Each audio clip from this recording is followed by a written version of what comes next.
Hi, I am Kaviraj from scoringtarget.com. In today's session, we are going to discuss Achievement Test 1 for 8th Standard Students.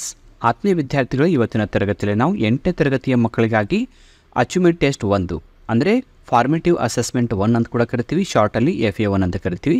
So ಈ ಪ್ರಶ್ನೆ ಪತ್ರಿಕೆ ಜೊತೆಗೆ ನಿಮಗೆ screen ಮೇಲೆ ನಾನು key answer ಕೂಡ ತೋರಿಸ್ತಾ ಇದ್ದೀನಿ. ಸೊ ಈ ಪ್ರಶ್ನೆ ಪತ್ರಿಕೆ ಮತ್ತು ಕೀ ಆನ್ಸರನ್ನು ಡೌನ್ಲೋಡ್ ಮಾಡ್ಕೋಬೇಕಂತ ಅದರ ಲಿಂಕ್ ಕಾಮೆಂಟ್ ಬಾಕ್ಸಲ್ಲಿರುತ್ತೆ, ಕ್ಲಿಕ್ ಮಾಡಿ ಡೌನ್ಲೋಡ್ ಮಾಡ್ಕೋಬೋದು. ಜೊತೆಗೆ 8ನೇ ತರಗತಿಯ ಎಲ್ಲ ಪಾಠಗಳು, ಪದ್ಯಗಳು ಹಾಗೂ ಸಪ್ಲಿಮೆಂಟರಿ ರೀಡಿಂಗ್ಗೆ ಸಂಬಂಧಪಟ್ಟಂತೆ ಸಾರಾಂಶ ಮತ್ತು ಇಂಪಾರ್ಟೆಂಟ್ ಪ್ರಶ್ನೆ ಮತ್ತು ಉತ್ತರಗಳ ವಿಡಿಯೋಗಳು ಕೂಡ ಮಾಡಿದ್ದೀನಿ. ಅವುಗಳ ಲಿಂಕ್ ಕೂಡ ಕಾಮೆಂಟ್ ಬಾಕ್ಸಲ್ಲಿರುತ್ತೆ. Okay, so subject English, class 8th, marks 20, time 45 minutes. ಇದರಲ್ಲಿ ಈಗ ನಾವು ನೋಡ್ತಾ ಇದ್ವಿ, ಇದು FA1ಗೆ ಸಂಬಂಧಪಟ್ಟಂಥ ಪ್ರಶ್ನೆ ಪತ್ರಿಕೆ ಇದೆ. ಮೈನ್ ಕ್ವೆಶನ್ ನಂಬರ್ 1 ಏನಿದೆ, ಇದು ಮಲ್ಟಿಪಲ್ ಚಾಯ್ಸ್ ಕ್ವೆಶನ್ಸ್ ಇರುತ್ತೆ. 3 ಪ್ರಶ್ನೆಗಳಿವೆ, ಒಂದೊಂದು ಅಂಕದ್ದು. ಇವು 3 ಕೂಡ ಮಲ್ಟಿಪಲ್ ಚಾಯ್ಸ್ ಇರುತ್ತೆ, ಆಪ್ಷನ್ ಇರುತ್ತೆ. ಆಪ್ಷನಲ್ಲಿ ಸರಿಯಾದ ಉತ್ತರವನ್ನು ನಾವು ಆಯ್ಕೆ ಮಾಡ್ಕೋಬೇಕಾಗುತ್ತೆ. ಮೊದಲನೇ ಪ್ರಶ್ನೆ, fill in the blank with the appropriate prefix. So ಪ್ರಿಫಿಕ್ಸನ್ನು ಆ್ಯಡ್ ಮಾಡಬೇಕು. ಯಾವ್ದಾದ್ರು ಪ್ರಿಫಿಕ್ಸ್ ಅಂದರೆ ಈ ರೆಗ್ಯುಲರ್ ಅಂತಕ್ಕಂಥ ಪದಕ್ಕೆ ಯಾವ ಪ್ರಿಫಿಕ್ಸ್ ಹಚ್ಚಬೇಕು ಅಂತ. ಸೊ ಸ್ಟೇಟ್ಮೆಂಟ್ ಏನಿದೆ, sir CV Raman was dash regular to school ಅಂತ ಇದೆ. ಸೊ ಇಲ್ಲಿ ಯಾವ ಪ್ರಿಫಿಕ್ಸ್ ಹಚ್ಚಿ ನಾವು ಆಪೋಸಿಟ್ ವರ್ಡ್ ಮಾಡಬೇಕು ಅಂತ ಪ್ರಶ್ನೆ ಇದೆ. ಇಲ್ಲಿ ಸರಿಯಾದ ಉತ್ತರ ಆಪ್ಷನ್ ಸಿ, ಇರ್ರೆಗ್ಯುಲರ್. ಸೊ ಇಲ್ಲಿ ಸರಿಯಾಗಿ ಇದೆಯಾ ಅಂತ ನೋಡ್ಕೊಂಬರೋಣ. 1ನೇ ಪ್ರಶ್ನೆಯ ಉತ್ತರ ಆಪ್ಷನ್ ಸಿ ಸರಿಯಾಗಿದೆ. ಸೊ ನೆಕ್ಸ್ಟ್ ನಮಗೆ 2ನೇ ಪ್ರಶ್ನೆ ನೋಡೋಣ. Choose the correct synonym of happy. Synonym ಅಂದ್ರೇನು? ಸಮಾನಾರ್ಥಕ ಪದ. ಅಂದರೆ ಈ ಹ್ಯಾಪಿ ಅಂತಕ್ಕಂಥ ಪದಕ್ಕೆ ಯಾವ ಒಂದು 4ರಲ್ಲಿ ಯಾವುದು ಸಮಾನಾರ್ಥಕ ಪದ ಆಗುತ್ತೆ? ಹ್ಯಾಪಿ ಪದಕ್ಕೆ ಅರ್ಥ ಕೊಡ್ತಕ್ಕಂಥದ್ದು. A sadness, B joyful, C ಸಾರೋ, D misery. So ಇಲ್ಲಿ ಸರಿಯಾದ ಉತ್ತರ ಯಾವುದು ಅಂದರೆ ಇಲ್ಲಿ ಸಿನೋನಿಮ್ ಯಾವುದಾಗುತ್ತೆ ಅಂದರೆ ಆಪ್ಷನ್ ಬಿ ಜಾಯ್ಫುಲ್ ಆಗುತ್ತೆ. ಹ್ಯಾಪಿ ಅಂದರೆ ಸಂತೋಷ, ಜಾಯ್ಫುಲ್ ಅಂದರೆ ಕೂಡ ಸಂತೋಷ. ಬಟ್ ಈ ಸ್ಯಾಡ್ನೆಸ್ಸು, ಸಾರೋ, ಮಿಸರಿ ಎಲ್ಲ ಆಪೋಸಿಟ್ ವರ್ಡ್ ಇವೆ, ಅಂದರೆ ಆ್ಯಂಟೋನಿಮ್ ಇದೆ. ನಮ್ಗೆ ಕೇಳಿತು ಸಿನೋನಿಮ್. ಈಗ 3ನೇ ಪ್ರಶ್ನೆ, choose the suitable question tag. He had met his old friends. ಆತ ತನ್ನ ಹಳೆಯ ಒಂದು ಗೆಳೆಯಂದಿರನ್ನ ಭೇಟಿಯಾಗಿದ್ದಾನೆ. ಇಲ್ಲಿ ನಮಗೆ ಕ್ವೆಶನ್ ಟ್ಯಾಗ್ ಯಾವುದಾಗುತ್ತೆ ಅಂತ ಪ್ರಶ್ನೆ ಇದೆ. Option A has he, option B hasn't he, option she had he, D hadn't he. So ಯಾವುದು ಸೆಲೆಕ್ಟ್ ಆಗಿ ಮಾಡ್ಕೋಬೇಕಾದ್ರೆ ಇಲ್ಲಿ ನೋಡಿ, ಕೊಟ್ಟಂಥ ಸ್ಟೇಟ್ಮೆಂಟ್ ಸೆಂಟೆನ್ಸ್ ಏನಿದೆ ಪಾಸ್ಟ್ ಪರ್ಫೆಕ್ಟ್ ಟೆನ್ಸಲ್ಲಿದೆ ಮತ್ತು ಪಾಸಿಟಿವ್ ಸ್ಟೇಟ್ಮೆಂಟ್ ಇದೆ. ಹೀಗಾಗಿ ಹ್ಯಾಡಂಟ್ ಹಿ ಅಂತ option D is the right answer. ಇಲ್ಲಿ ನಾವು ಕೀ ಆನ್ಸರ್ ಕೂಡ ನೋಡ್ಬೋದು, ಆಪ್ಷನ್ ಡಿ ಹ್ಯಾಡಂಟ್ ಹಿ ಅಂತ ಇದೆ. ಈಗ ನಾವು ಮೇನ್ ಕ್ವೆಶನ್ ನಂಬರ್ 2ಗೆ ಹೋಗ್ತಾ ಇದ್ವಿ. ಡೂ ಆ್ಯಸ್ ಡೈರೆಕ್ಟೆಡ್ ಅಂತ ಟೈಪ್ ಪ್ರಶ್ನೆ ಇವೆ. ಇದು 4 ಪ್ರಶ್ನೆಗಳಿವೆ, ಒಂದೊಂದು ಅಂಕದ್ದು. ಇಲ್ಲಿ 4ನೇ ಪ್ರಶ್ನೆ ಏನಿದೆ ಅಂದರೆ fill in the blank with a suitable word. So ಇಲ್ಲಿ ಬ್ರ್ಯಾಕೆಟಲ್ಲಿ ನಮಗೆ 2 ವರ್ಡ್ ಕೊಟ್ಟಿರ್ತಾರೆ. ಇಲ್ಲಿ ಅರ್ಥ ಕೊಡ್ತಕ್ಕಂಥ ಒಂದು ವರ್ಡನ್ನು ಸೆಲೆಕ್ಟ್ ಮಾಡಿಕೊಂಡು ಬರೀಬೇಕು. Students dash the correct answer ಅಂತ ಇದೆ. ಬ್ರ್ಯಾಕೆಟಲ್ಲಿ ನೋ ಮತ್ತು ನೋ ಅಂತ ಇದೆ. ಸೊ ಇಲ್ಲಿ ಸರಿಯಾದ ಉತ್ತರ ಯಾವುದಂದರೆ KNOW, ನೋ. ಅಂದರೆ ವಿದ್ಯಾರ್ಥಿಗಳಿಗೆ ಉತ್ತರ ಗೊತ್ತಿದೆ, ಸರಿಯಾದ ಉತ್ತರ ಗೊತ್ತಿದೆ ಅಂತ. ಸೊ ಕೀ ಆನ್ಸರ್ ಚೆಕ್ ಮಾಡ್ಕೊಂಬರೋಣ. KNOW, right. ಓಕೆ, ನೆಕ್ಸ್ಟ್ ನಾವು 5ನೇ ಪ್ರಶ್ನೆ ನೋಡೋಣ. Fill in the blank with a suitable article. ಬಿಟ್ಟ ಸ್ಥಳವನ್ನು ಆರ್ಟಿಕಲ್ದಿಂದ ತುಂಬಿ ಅಂತ ಹೇಳಿದರೆ, ಆರ್ಟಿಕಲ್ ಅಂದರೆ ಎ, ಆ್ಯನ್ ಮತ್ತು ದ, ಈ 3ರಲ್ಲಿ ಒಂದನ್ನು ಸೆಲೆಕ್ಟ್ ಮಾಡಿ ತುಂಬಬೇಕು. My sister is dash honest lady. So ಇಲ್ಲಿ ಏನು ತುಂಬಬೇಕು ಅಂತ ನೋಡ್ಕೊಂಬರೋಣ. An honest, an. ಯಾಕಂದರೆ ಇಲ್ಲಿ ಕಾನ್ಸೋನೆಂಟ್ ಲೆಟರ್ ಬಂದರೂ ಕೂಡ ಸೌಂಡ್ ಓವೆಲ್ ಸೌಂಡ್ ಇದೆ, ಹೀಗಾಗಿ ನಾವು ಆ್ಯನನ್ನು ತುಂಬಬೇಕು. 6ನೇ ಪ್ರಶ್ನೆ, combine the word in column A with its collocative word in column B. So ಈ ಕಾಲಮ್ ಎಯಲ್ಲಿ 1 ಪದ ಕೊಟ್ಟಿದ್ದಾರೆ, ಕಾಲಮ್ ಬಿ ಯಲ್ಲಿ 4 ಪದ ಕೊಟ್ಟಿದ್ದಾರೆ. ಈ ಎ ಕಾಲಮಲ್ಲಿ ಇರ್ತಕ್ಕಂಥ ಪದ ಯಾವುದಕ್ಕೆ ಮ್ಯಾಚ್ ಆಗುತ್ತೆ 4ರಲ್ಲಿ ಸೆಲೆಕ್ಟ್ ಮಾಡ್ಕೋಬೇಕು. ಬಿ ಕಾಲಮಲ್ಲಿರ್ತಕ್ಕಂಥ 4 ಪದಗಳಲ್ಲಿ ಒಂದು ಅದಕ್ಕೆ ಮ್ಯಾಚ್ ಆಗ್ತಕ್ಕಂಥದ್ದನ್ನು ಸೆಲೆಕ್ಟ್ ಮಾಡ್ಕೋಬೇಕು. ಸೊ ಬ್ಯೂಟಿಫುಲ್ ಅಂತ ಇದೆ ಎ ಕಾಲಮಲ್ಲಿ. ಬಿ ಕಾಲಮಲ್ಲಿ ಕಿಚನ್, ಬಾಯ್, ಟ್ರೀ, ಗರ್ಲ್ ಅಂತ ಇದೆ. ಸೊ ಈ ಬ್ಯೂಟಿಫುಲ್ ಅನ್ನೋದು ಗರ್ಲ್ಗೆ ಕೊಲೊಕೇಟಿವ್ ಆಗುತ್ತೆ. ನೆಕ್ಸ್ಟ್ 7ನೇ ಪ್ರಶ್ನೆ, ಚೂಸ್ ಒನ್ ಸಿಲೆಬಲ್ಡ್ ವರ್ಡ್. ಈ 4 ಪದಗಳಲ್ಲಿ 1 ಸಿಲೆಬಲ್ ಇದ್ದಂಥ ಪದ ಯಾವುದು ಅಂತ ಕೇಳ್ತಾ ಇದ್ದಾರೆ.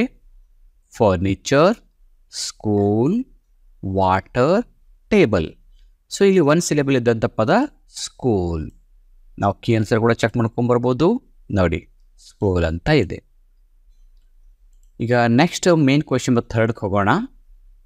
ಈ ಟೆಸ್ಟಲ್ಲಿ ಬರ್ತಕ್ಕಂಥ ಪ್ರತಿಯೊಂದು ಗ್ರಾಮರ್ನ ಪ್ರಶ್ನೆಗಳು, 2 ಅಂಕದ ಪ್ರಶ್ನೆಗಳು, ಆಮೇಲೆ 3 ಅಂಕದ ಪಾಠಗಳು ಮತ್ತು ಪದ್ಯಗಳು, ಸಪ್ಲಿಮೆಂಟರಿ ರೀಡಿಂಗ್ ಬರ್ತಕ್ಕಂಥ ಪ್ರಶ್ನೋತ್ತರನ.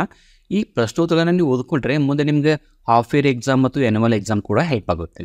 ಮೇನ್ ಕ್ವೆಶನ್ ಥರ್ಡ್ ಏನಿದೆ ಅಂದರೆ answer the following questions in 2 or 3 sentences. ಈ ಕೆಳಗಿನ ಪ್ರಶ್ನೆಗಳಿಗೆ 2-3 ವಾಕ್ಯಗಳಲ್ಲಿ ಉತ್ತರ ಬರೆಯಿರಿ ಅಂತ ಇದೆ.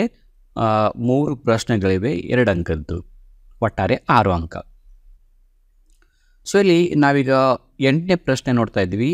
How do the boys spend their evening in Shantiniketan. So ಇದು ಶಾಂತಿನಿಕೇತನ ಶಾಲೆಯ ಮಕ್ಕಳು ತಮ್ಮ ಸಾಯಂಕಾಲದ ಅವಧಿಯನ್ನು ಯಾವ ಥರ ಕಳೀತಾ ಇದ್ರು ಅಂತ ಪ್ರಶ್ನೆ ಇದೆ. ಇದು ಅ ಡೇ ಇನ್ ದ ಆಶ್ರಮ ಪಾಠದಿಂದ ಈ 2 ಅಂಕದ ಪ್ರಶ್ನೆ. ಸೊ ಶಾಂತಿನಿಕೇತನ ಶಾಲೆಯ ಮಕ್ಕಳು ಯಾವ ಥರ ತಮ್ಮ ಈವ್ನಿಂಗನ್ನು ಕಳೀತಾ ಇದ್ರು ಅಂತ ಇದೆ.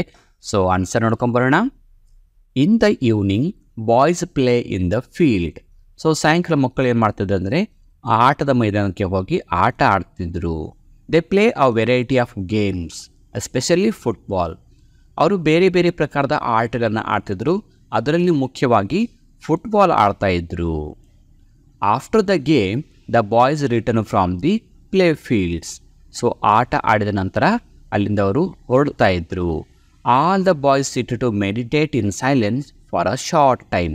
ಆಟ ಆಡಿದ ನಂತರ ಎಲ್ಲ ಮಕ್ಕಳು ಸೈಲೆಂಟಾಗಿ ಕೂತ್ಕೊಂಡು ಮೆಡಿಟೇಷನ್ ಮಾಡ್ತಾಯಿದ್ರು. ಮೆಡಿಟೇಷನ್ ಅಂದ್ರೇನು? ಧ್ಯಾನ ಮಾಡೋದು. ಓಕೆ, ಈ ಥರ ತಮ್ಮ ಸಾಯಂಕಾಲದ ಅವಧಿಯನ್ನು ಕಳೀತಾ ಇದ್ರು. ಈಗ 9ನೇ ಪ್ರಶ್ನೆ, how do you say that Raman even as a boy had a great interest in science. So ಈ ಪ್ರಶ್ನೆ ಸರ್ ಸಿ ವಿ ರಾಮನ್ ಪಾಠದಿಂದ. ಸಿ ವಿ ರಾಮನ್ ಅವರು ಬಾಲ್ಯದಿಂದಲೇ, ಅಂದರೆ ಒಬ್ಬ ಚಿಕ್ಕ ಹುಡುಗನಾಗಿದ್ದಾಗಿಂದಲೇ ಅವರಿಗೆ ವಿಜ್ಞಾನದಲ್ಲಿ ಆಸಕ್ತಿ ಇತ್ತು ಅಂತ ಹೇಗೆ ಹೇಳ್ತೀರಾ ಅಂತ ಪ್ರಶ್ನೆ. ಒಟ್ಟಾರೆ ರಾಮನ್ ಅವರಿಗೆ ಬಾಲ್ಯದಿಂದಲೇ ವಿಜ್ಞಾನದಲ್ಲಿ ಆಸಕ್ತಿ ಇತ್ತು ಅನ್ನೋದನ್ನು ನಾವು ಬರಿಬೇಕು, ಯಾವ ಥರ ಇತ್ತು ಅಂತ. ಸೊ ಆನ್ಸರ್ ನೋಡ್ಕೊಂಬರೋಣ 9ನೇ ಪ್ರಶ್ನೆದ್ದು. As a boy Raman had made a model of a dynamo. ನೋಡಿ, ಒಬ್ಬ ಬಾಲಕನಾಗಿದ್ದಾಗಲೇ, ಚಿಕ್ಕವನಿದ್ದಾಗಲೇ ರಾಮನ್ ಅವರು ಡೈನಮೋನ ಒಂದು ಮಾಡೆಲನ್ನು ತಯಾರು ಮಾಡಿದ್ರು. He used to take science books from college students and read them. ಇನ್ನು ಕಾಲೇಜು ವಿದ್ಯಾರ್ಥಿಗಳಿಂದ ಹಳೆಯ ವಿಜ್ಞಾನದ ಪುಸ್ತಕವನ್ನು ಅವರ ಕಡೆಯಿಂದ ಕಲೆಕ್ಟ್ ಮಾಡಿಕೊಂಡು ಸಮಯ ಸಿಕ್ಕಾಗ ರಾಮನ್ ಅವರು ಅವುಗಳನ್ನು ಓದ್ತಾ ಇದ್ದರು. This shows how greatly Raman was interested in science. So ಇದರಿಂದ ಏನು ಗೊತ್ತಾಗುತ್ತೆ ಅಂದರೆ ರಾಮನ್ ಅವರಿಗೆ ಬಾಲ್ಯದಿಂದಲೇ ವಿಜ್ಞಾನದಲ್ಲಿ ಆಸಕ್ತಿ ಇತ್ತು ಅಂತ ಅರ್ಥ ಆಗುತ್ತೆ. 2 ಇದೆ ನೋಡಿ ರೀಸನ್. ಒಂದು, ಚಿಕ್ಕ ವಯಸ್ಸಿನಲ್ಲೇ ಡೈನಮೋ ಕಂಡು ಹಿಡಿದಿದ್ದು. ಇನ್ನೊಂದು, ವಿಜ್ಞಾನದ ಪುಸ್ತಕವನ್ನು ಕಾಲೇಜ್ ಸ್ಟೂಡೆಂಟ್ಗಳನ್ನು ತರಿಸ್ಕೊಂಡು ಓದೋದು. Amount to the question 10. What can we learn from the story of Dharmavyadha. The story of Dharmavyadha ಅಂತಕ್ಕಂಥ ಸಪ್ಲಿಮೆಂಟರಿ ರೀಡಿಂಗ್ ಪಾಠ ಏನಿದೆ, ಆ ಪಾಠದಿಂದ ನಾವು ಏನು ಕಲ್ತ್ಕೊಂಡಿವಿ, ಯಾವ ಒಳ್ಳೆ ಗುಣಗಳನ್ನು ಕಲ್ತ್ಕೊಂಡಿವಿ ಅಂತ ಬರಿಬೇಕು. ಸೊ ಆನ್ಸರ್ ನೋಡ್ಕೊಂಬರೋಣ. We can learn that we should not be arrogant. Arrogant ಅಂದರೆ ಒಂಥರ ಧಿಮಾಕ್ವಿದ್ದಂಥ ವ್ಯಕ್ತಿ, ಒರಟಾಗಿ ವರ್ತಿಸ್ತಕ್ಕಂಥ ವ್ಯಕ್ತಿ. And misuse our energy to destroy others. ಅದು ಡಿಸ್ಟ್ರಾಯ್ ಅಂದ್ರೇನು? ಹಾಳು ಮಾಡೋದು. ಸೊ ನಾವು ಯಾವುದೇ ಕಾರಣಕ್ಕೂ ತುಂಬ ಇತರರೊಂದಿಗೆ ಒರಟಾಗಿ ತುಂಬ ಕಠಿಣವಾಗಿ ನಡ್ಕೋಬಾರ್ದು. ಆಮೇಲೆ ಮತ್ತೊಬ್ಬರನ್ನು ಮಿಸ್ಯೂಸ್ ಮಾಡಿಕೊಂಡು energy to destroy others, misuse our energy to, ಅಂದರೆ ಮತ್ತೊಬ್ಬರನ್ನು ಹಾಳು ಮಾಡಲು ನಮ್ಮ ಎನರ್ಜಿಯನ್ನು ಬಳಸ್ಕೊಳ್ಳೋದು, ಇಂಥದ್ದನ್ನು ಮಾಡಬಾರ್ದು ಅಂತ ಕಲ್ತ್ಕೊಂಡಿವಿ. ಆಮೇಲೆ it is our duty to serve our parents with love and affection. ಅಷ್ಟೇ ಅಲ್ಲದೆ ನಾವು ಒಂದು ಗೊತ್ತಾಯ್ತಾ, ನಾವು ಯಾರ ಜೊತೆನೂ ಕೂಡ ಒರಟಾಗಿ ಬಿಹೇವ್ ಮಾಡಬಾರ್ದು ಮತ್ತು ಯಾರಿಗೂ ಕೂಡ ನಾವು ಕೆಟ್ಟದನ್ನು ಬಯಸಬಾರ್ದು. ಜೊತೆಗೆ ನಮ್ಮ ಪಾಲಕರು, ಪೋಷಕರು ಅಂದರೆ ನಮ್ಮ ತಂದೆ ತಾಯಿಯನ್ನು ಪ್ರೀತಿ ವಿಶ್ವಾಸದಿಂದ ನೋಡ್ಕೋಬೇಕು. ಯಾಕಂದರೆ ಅವ್ರಿಗೆ ತುಂಬ ವಯಸ್ಸಾದಾಗ ಅವರಿಗೆ ತಮ್ಮ ಕೆಲಸಗಳನ್ನ ಮಾಡ್ಕೊಳ್ಳೋಕ್ಕೆ ಕಷ್ಟ ಆಗುತ್ತೆ. ಸೊ ಅವರಿಗೆ ನಾವು ತುಂಬ ಪ್ರೀತಿಯಿಂದ ನೋಡ್ಕೋಬೇಕು ಅನ್ನೋದನ್ನು ನಾವು ದ ಸ್ಟೋರಿ ಆಫ್ ಧರ್ಮವ್ಯಾದ ಪಾಠದಿಂದ ಕಲ್ತ್ಕೊಂಡಂಥ ಒಂದು ಒಳ್ಳೆಯ ಗುಣಗಳು ಅಂತ ಹೇಳ್ತೀವಿ. ಓಕೆ, ನಾವೀಗ ಮೇನ್ ಕ್ವೆಶನ್ ನಂಬರ್ 4ಗೆ ಹೋಗ್ತಾ ಇದ್ವಿ. ಇದು 3 ಅಂಕದ ಒಂದು ಪ್ರಶ್ನೆ ಇದೆ, ಎಕ್ಸ್ಟ್ರಾಕ್ಟ್ ಪ್ರಶ್ನೆ ಇದೆ, ಅಂದರೆ ಸಂದರ್ಭದೊಡನೆ ಸ್ಪಷ್ಟೀಕರಿಸಿ ಪ್ರಶ್ನೆ ಇದೆ. Read the following extract and answer the questions that follow. So ಅಲ್ಲಿ ಏನಿದೆ ನೋಡಿ 11ನೇ ಪ್ರಶ್ನೆ. And labours hard to store it well with this sweet food she makes. ಇದು ದ ಲಿಟಲ್ ಬಿಸಿ ಬಿ ಅಂತಕ್ಕಂಥ ಪೊಯಮ್ದಿಂದ ಈ ಒಂದು ಎಕ್ಸ್ಟ್ರಾಕ್ಟ್ ಇದೆ. ಅಂದರೆ ಜೇನು ಹುಳು ಏನು ಮಾಡುತ್ತೆ, ಬೇರೆ ಬೇರೆ ಹೂವಿನಿಂದ ಕಷ್ಟಪಟ್ಟು ಮಕರಂದವನ್ನು ಸಂಗ್ರಹ ಮಾಡಿ ಒಳ್ಳೆಯ ಒಂದು ರುಚಿಯಾದ ಜೇನನ್ನು ತಯಾರು ಮಾಡುತ್ತೆ, ಒಂದು ಆಹಾರವನ್ನು ತಯಾರು ಮಾಡುತ್ತೆ ಅಂತ ಒಂದು ಸ್ಟೇಟ್ಮೆಂಟ್ ಇದೆ. ಈಗ ಈ ಸ್ಟೇಟ್ಮೆಂಟ್ಗೆ ಸಂಬಂಧಪಟ್ಟಂಥ ಪ್ರಶ್ನೆ ಏನಿದೆ ಅಂದರೆ ಇಲ್ಲಿ 3 ಪ್ರಶ್ನೆ ಇವೆ, ABC. 3 ಪ್ರಶ್ನೆಗೆ ನಾವು ಉತ್ತರ ಬರೀಬೇಕು. ಎ ಪ್ರಶ್ನೆ, from which poem is this extract taken. So ಈ ಸಾಲು, ಈ ಎಕ್ಸ್ಟ್ರಾಕ್ಟ್ ಪ್ರಶ್ನೆ ಯಾವ ಪದ್ಯದಿಂದ ಆಯ್ದುಕೊಳ್ಳಲಾಗಿದೆ ಅಂತ ಇದೆ. ಈ ಪದ್ಯದ ಹೆಸರು the little busy bee. Next B ಪ್ರಶ್ನೆ ಏನಿದೆ, where does the bee store the honey. ಜೇನುಹುಳು ತನ್ನ ಜೇನನ್ನು, ಮಕರಂದವನ್ನು ಎಲ್ಲಿ ಸಂಗ್ರಹಿಸುತ್ತೆ, ಎಲ್ಲಿ ಇಡುತ್ತೆ ಅಂತ ಪ್ರಶ್ನೆ ಇದೆ. ಇದಕ್ಕೆ ಸರಿಯಾದ ಉತ್ತರ stores the honey in cells, ಅಂದರೆ ಜೇನುಗೂಡಿನಲ್ಲಿ ಸಂಗ್ರಹಿಸುತ್ತೆ. ಆಮೇಲೆ ಸಿ ಪ್ರಶ್ನೆ, what is the sweet food referred here. ಇಲ್ಲಿ ಸ್ವೀಟ್ ಫುಡ್ ಅಂತ ಒಂದು ವರ್ಡ್ ಕೊಟ್ಟಿದ್ದಾರಲ್ಲ, ಈ ಸ್ವೀಟ್ ಫುಡ್ ಅಂದರೆ ಏನು, ಯಾವುದನ್ನು ಸ್ವೀಟ್ ಫುಡ್ ಅಂತ ಈ ಪೊಯಮಲ್ಲಿ ಕರೆದಿದ್ದಾರೆ ಅಂತ. ಸೊ ಇಲ್ಲಿ ಸ್ವೀಟ್ ಫುಡ್ ಅಂದರೆ ಯಾವುದು? Sweet food refer to here is honey. Sweet food ಅಂದರೆ ಯಾವುದು? ಜೇನು. ಸೊ ಈಗ ನಾವು ಪ್ರಶ್ನೆ ಪತ್ರಿಕೆಯ ಕೊನೆಯ ಪ್ರಶ್ನೆಗೆ ಬರ್ತಾ ಇದ್ವಿ. Main question number 5, quote from memory. ಅಂದರೆ ಕಂಠ ಪದ್ಯ ಇದೆ, ಇಲ್ಲಿ ನಾವು ಪದ್ಯವನ್ನು ಬೈ ಹ್ಯಾಟ್ ಮಾಡಿ ಇಲ್ಲಿ ಬರೀಬೇಕಾಗುತ್ತೆ. ಇದು 4 ಅಂಕದ ಒಂದು ಪ್ರಶ್ನೆ ಇರುತ್ತೆ. ನಿಮಗೆ ಪೊಯಮ್ನ ಒಂದು ಸ್ಟಾನ್ಸ ಕೊಟ್ಟಿರ್ತಾರೆ, ಅದು 5 ಲೈನ್ ಇರ್ಬೋದು ಅಥವಾ 4 ಲೈನ್ ಇರ್ಬೋದು. ಅದನ್ನು ನಾವು ಫಿಲಪ್ ಮಾಡಬೇಕು. ಇಲ್ಲಿ ನೋಡಿ, beauty is heard dash dash in Ernst. ಇದು ಬ್ಯೂಟಿ ಪೊಯಮ್ದಿಂದ ಒಂದು 5 ಲೈನ್ಗಳ ಒಂದು ಸ್ಟಾನ್ಸ ಇದೆ, ಸೆಕೆಂಡ್ ಸ್ಟಾನ್ಸ. ಸೊ ಇದು ನಾವು ಕಂಪ್ಲೀಟ್ ಮಾಡಿ ಬರೀಬೇಕು. ಆನ್ಸರ್ ನೋಡ್ಕೊಂಬರೋಣ. Beauty is heard in the night, wind singing, rain falling, or a singer chanting, anything in earnest. So ಇಷ್ಟು ಬರೆದ್ರೆ ನಮಗೆ 20 ಅಂಕವನ್ನು ನಾವು ಈಸಿಯಾಗಿ ಟೆಸ್ಟ್ಗಳಿಂದ ಪಡ್ಕೋಬೋದು. ಇಷ್ಟು ಇಂಪಾರ್ಟೆಂಟ್ ಆದ ಒಂದು FA1 ಪ್ರಶ್ನೆ ಪತ್ರಿಕೆ. ಸೊ ಈ ಪ್ರಶ್ನೆ ಪತ್ರಿಕೆ ಮತ್ತು ಕೀ ಆನ್ಸರ್ ಲಿಂಕ್ ಕಾಮೆಂಟ್ ಬಾಕ್ಸಲ್ಲಿರುತ್ತೆ, ಕ್ಲಿಕ್ ಮಾಡಿ ಡೌನ್ಲೋಡ್ ಮಾಡ್ಕೊಳ್ಳಿ. 8ನೇ ತರಗತಿಯ ಎಲ್ಲ ಪಾಠಗಳ ನೋಟ್ಸ್ ಕೂಡ ಲಿಂಕ್ ಕಾಮೆಂಟ್ ಬಾಕ್ಸಲ್ಲಿರುತ್ತೆ. ಇದನ್ನು ನೀವು ಡೌನ್ಲೋಡ್ ಮಾಡ್ಕೊಂಡು ಓದ್ಕೋಬೋದು ಅಂತ ಹೇಳ್ತಾ ಇವತ್ತಿನ ವೀಡಿಯೋಲಿ ಇಲ್ಲಿ ಮುಗಿಸ್ತಾ ಇದ್ದೀನಿ. So thank you all for watching the video. If you like the video, subscribe to our channel to get more videos. Thank you all.